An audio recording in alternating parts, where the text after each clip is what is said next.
Morning everyone, magluluto tayo ng gulay. Ito, talong, kalabasa, kamatis, siling haba, bawang at saka loya. At saka may kangkong, may gata po to, nilagyan natin gata at saka itong tokwa sahog. At saka samahan nyo ko sa pagluluto mga kababayan ko.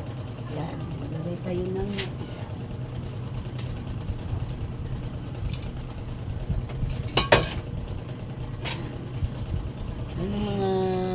yung mga sahog for today. May gata. At saka ito. Nagisa tayo ng bawang. At saka kamatis. Masarap ito mga ka-guys. Yung bangin. Pepper. Masarap ito. May gata ito sa mga kababayan. Naglagay tayo ng gata. Saka ilunod na natin itong mga gulay para maglagay na tayo ng tubig dito. Yan mga kagay, ulam for today. Simple ulam, pero mas masarap. Yan gulay. Masarap sa katawan ko mga kagay. Lagay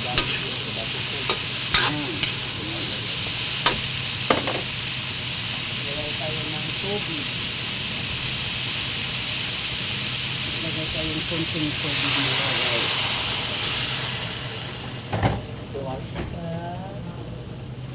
Asin. Kamatis sarap.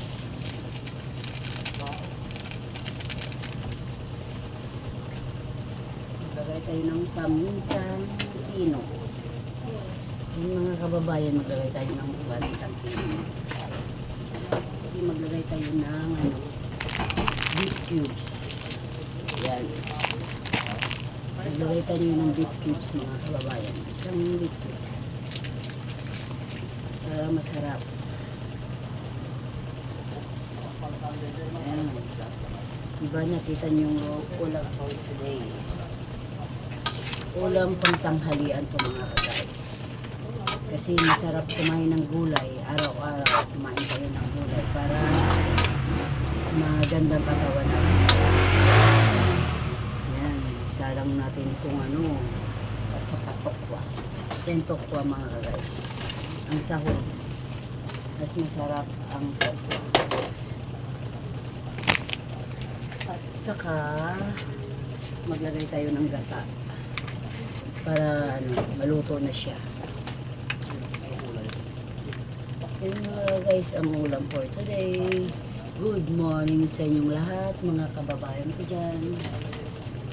Magandang umaga po. Itong loto tanghalian po to. Yan ang sarap.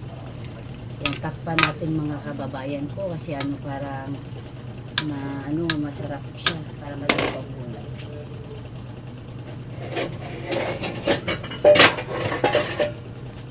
Magtagip tayo naman para yan.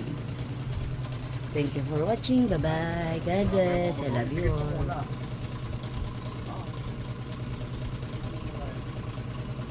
Happy Saturday sa inyong lahat. Ingat-ingat kayo dyan mga kababayan ko nang dyan sa inyong bansa. Itong loto ka na. May gata na yan. Super yummy. Yummy, yummy. Pagtangin na. Thank you for watching. Bye bye. Love you all.